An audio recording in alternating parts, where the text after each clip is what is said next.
This is Susan Wilbanks with blendedinsight.com. I am a holistic and integrative healing arts practitioner, an intuitive, and an energy healer. In this podcast, I share tips, tools, and suggestions that have helped me along my path in hopes of inspiring and helping you along yours. Let's get started with today's podcast topic. Hello, bright soul. Thank you so much for joining me on another podcast. I'm coming to you from a beautiful Colorado day. It went from rainy, cold to hot, basically. But I'm not complaining because I get to go outside in my hammock and I get to lay in the sun until I feel like I'm going to burst into flames, and then I come back inside. It gets really hot here in Colorado, but it is my favorite time of year, so I'm super grateful for it. I'll take it any day over the snowy months. And I went on my work trip, and guess what? It was great. It was great. I embraced the suck going in. Yes, there was dread building up to it, mainly because it was such a personal hardship. And I wasn't sure what the deliverable was going to be for the trip. But guess what? Everyone was so sweet, so accommodating. I work with great people, smart people, kind people. And it was actually really, really good. It was tiring. It was jam-packed days, time difference, and, it was exhausting. And then when I was on my way back, I worked that morning, and then my teammates dropped me off at the airport. And so I get on the plane to come back to Denver, and it was supposed to be around a 4-hour flight. And then they came on and said that there was some bad weather in Denver, so they weren't going to do drink services, which is fine.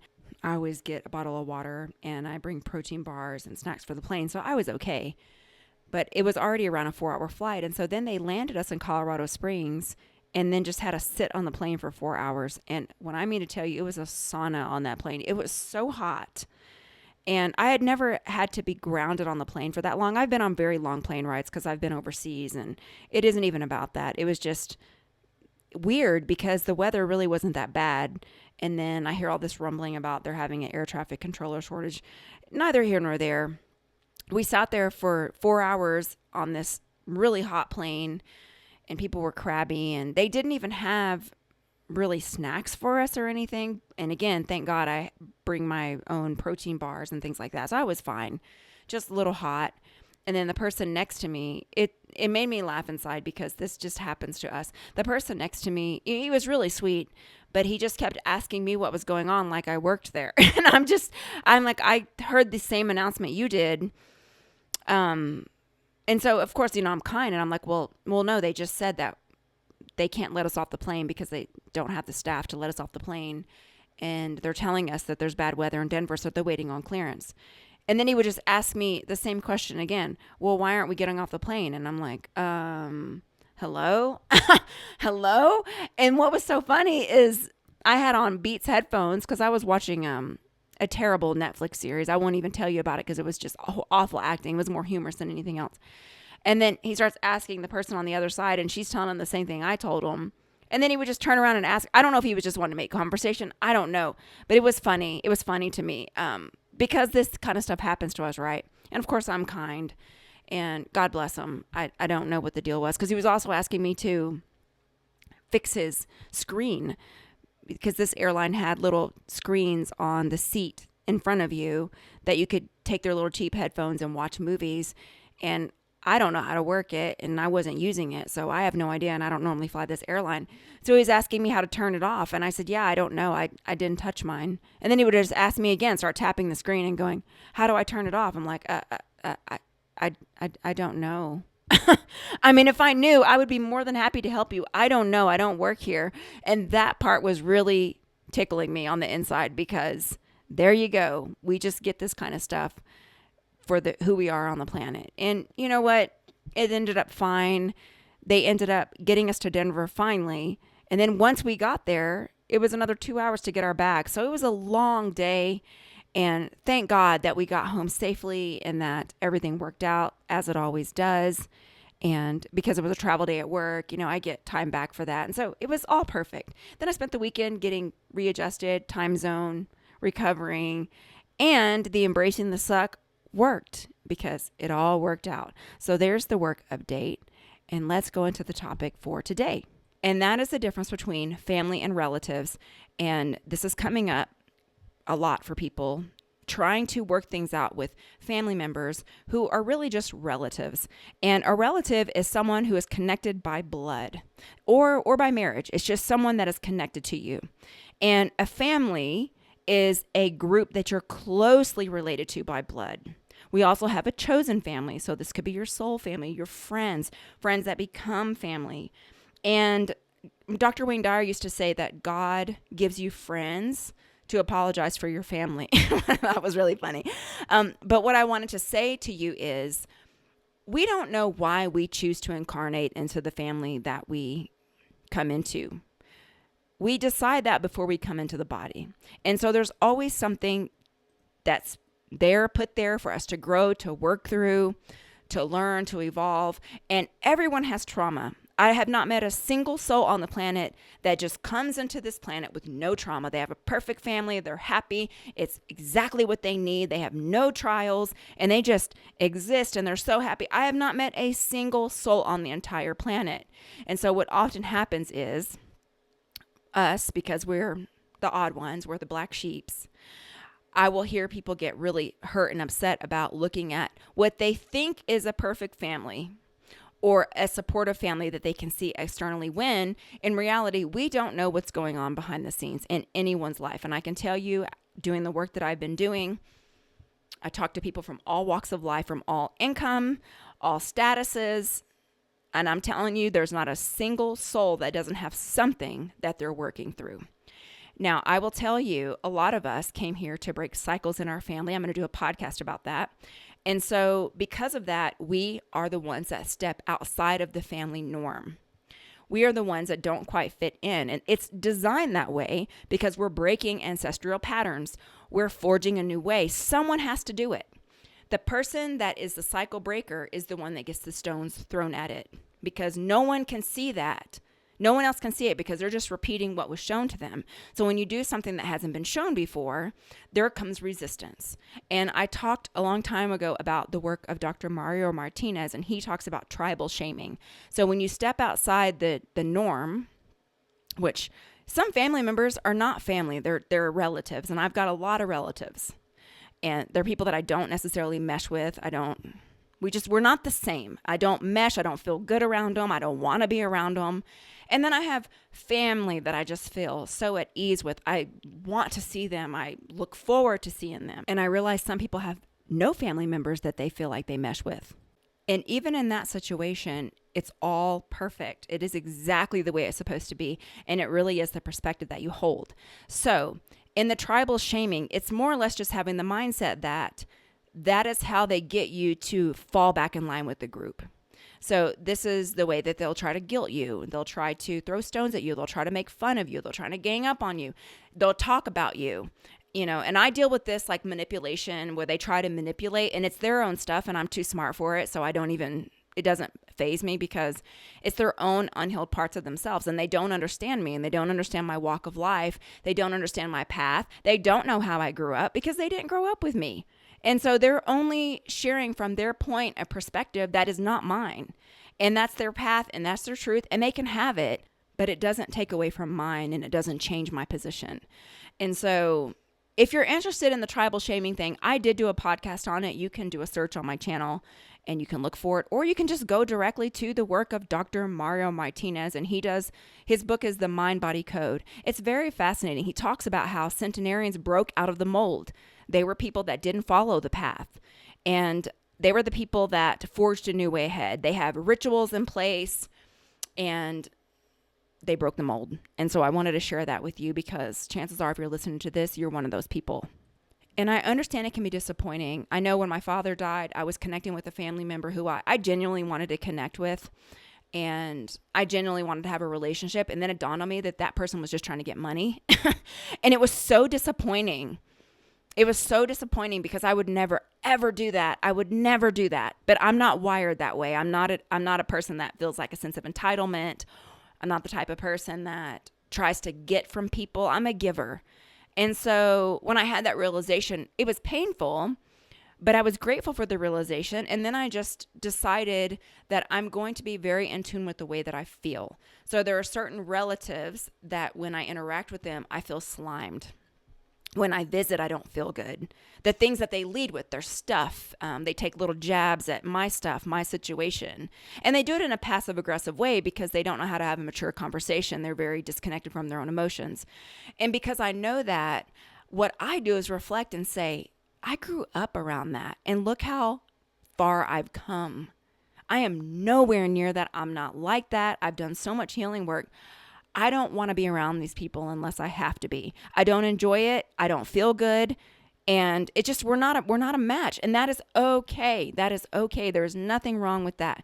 If I have to interact, I will, but I will take the perspective that they're going to be who they are and they're going to do what they do. And we're not in vibrational alignment. So I can be pleasant. I can be kind. And I'm always going to be from a loving heart space because I genuinely wish the best for everyone. I don't think that everyone wishes the best for me. In fact, I know I can feel that bitey energy. And the way that I see that is like, okay, well, you have a karmic impact of wishing that upon me. It's not going to touch me because I'm protected, but it's going to boomerang and come back to you. And because those are the vibrations you're emitting, you're going to grab like vibrations while it boomerangs back to you and get more of that to you. And God bless you. And I hope that you are healed. And I do all this internally. There's no sense in trying to talk to people who can't even meet themselves. People can only meet you as deeply as they have met themselves. And so when you choose to be on a path of healing, you're a different person, you're looking at things from a different perspective. That perspective isn't for other people, it's for you. So I don't ever go and try to share with people about like what I'm doing or talking about what I'm doing. If they bring it up, and they're genuinely interested, and I'll feel the difference because a lot of times it's just them trying to put me down to make themselves feel better. I limit what I talk about, and I just say, well, I'm just not in the space to share, or, if you're interested, you can check out my website, or maybe you can go look it up on the internet. I'm not going to drop what I'm doing and offer my services to someone who isn't even in a place to receive it. And the same is true for just sharing. I share very little about myself. The last time I visited, my daughter and I went and visited some relatives. Oh man, it was just so, we felt awful after. We felt so slime. They were just talking about all their things and what they're leaving to their kids. And there was no interest in us. It was all about me, look at me. And that type of shallow connection sickens me. It's nowhere near who I am. And honestly, it was probably an awkward exchange for them because they don't know how to interact with me because we're so different. So I have compassion for that. I really do. But regardless of the fact, it's just not for me. We're not in alignment. And it's okay. That's my whole point of this podcast. It is okay. Find your people. Find who resonates with you, who gets you, who fills your cup. And that's the other thing. Stop trying to get your cup filled from people who are incapable of filling it. And sometimes people will send me messages and they'll go, I want this person to listen to this healing and get this healing from you, but they're not open to it. So stop it. You're trying to change other people. We all have free will choice, and we all find this path when we're meant to find the path. There's no point in doing that because if the soul won't receive it, it's going to boomerang back anyway. And honestly, why are you doing that? You're doing that because you want them to treat you differently. So it's kind of a selfish part. And I get that a lot. People will say, well, this person, they're in victim mode. This person's doing this, that, and the other, blah, blah, blah. And so can you do a healing on them so they'll stop doing this to me? Check yourself before you wreck yourself. We can't do that. We can't do that. I get it. But often the lesson there is just healthy boundaries and knowing when it's time to disconnect and walk away. And if you can't disconnect, then you can put boundaries in place that limit your interaction. And Dr. Mario Martinez talks about that in his book, Mind Body Code. He talks about milligrams of love. There's certain people that can only receive so much love a day before they turn toxic. So you could have a decent exchange with them, everything's well, and then they start complaining or throwing up on you, and that's when they met their threshold. So that's when you learn how to disconnect and move on. I had to do that with my mother. I had to learn how to set healthy boundaries with her because she was so negative and so pessimistic about everything. And she was a drain. She drained me. And this is before she got the dementia. Dementia in pranic healing, we learned that, dementia is when the soul doesn't want to face what they've done. So they check out of this body. So that way they don't have to deal with any more of this lifetime, or they don't want to deal with, they don't want to face it. But they still have to when they leave the body and when they reincarnate, but they don't want to do the work this lifetime. And so that's why we don't really have protocols to help with that. I've gotten some other comments about that. People will email me about dementia or the cause. And of course, there's all kinds of lifestyle factors. But when you think about it, there are some people that will chain smoke their whole life and they'll never get cancer. You notice that? There's always an energetic component to this stuff, and there's always a karmic plan. We don't always know. We don't always know the reason, but that's why there's like these anomalies where people, they just escape and you're like, wow, I can't believe that. So we all have a different path. That's my whole point. It's a unique path. We're all going to have challenges we have to face. But my hope for you is that you find your people and find your chosen people. I have been so blessed I have several really close friendships that are my chosen family that have been in my life for decades. And we've went through all kinds of things together. You know, your family is people who go through the journey with you, and they get me and they accept me, even though we don't agree on everything and we can have disagreements, but there's a deep bond and a deep love there. And so our people will find us. And I've went on this rant for too long. So let's go into a healing. You can uncross your arms and legs and focus on your breathing, and I will turn the healing on.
Okay, and so it is. You can come back into your body. Friends, if you haven't left me a review on iTunes, you can do so over on the iTunes platform. And I want to thank you for all your reviews, your kindness, your feedback. You all are so sweet, and you keep me laughing too. You guys are so great. I really appreciate it. And I want to wish you a beautiful week. Take care. Bye-bye.